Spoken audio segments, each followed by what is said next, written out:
What's happening, y'all? I'm Jennifer P. Jackson, producer and director of Bloodsoil. The production behind Bloodsoil, now, first of all, I did everything myself. Initially, I had an idea for what I wanted it to look like, but as I started working on it, then it just kind of started going in a different direction. Now, I love how it turned out. It works for what it is.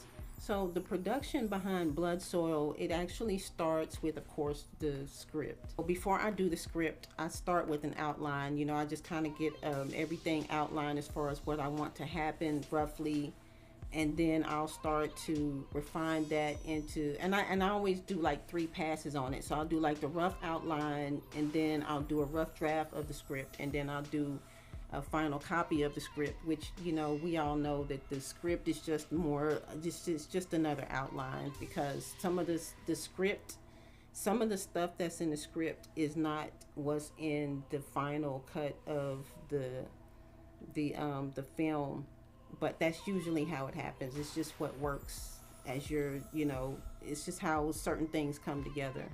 So once I had the script, then the first thing I did was I just started building out the worlds. And so now, mind you, this is in Unreal Engine, so this is all like 3D model, working with 3D models, and you're working in this space where I was actually building it with the VR headset. So there was a lot of on off with the headset, just kind of sizing things up and positioning things.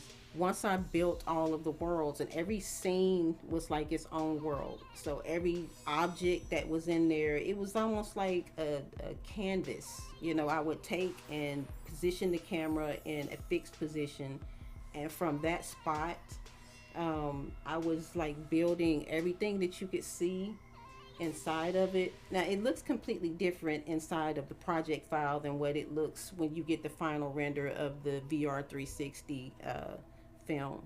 Like, I was doing all of this just through the VR headset, and so once I got the worlds built, then I went through each scene and I added all the props.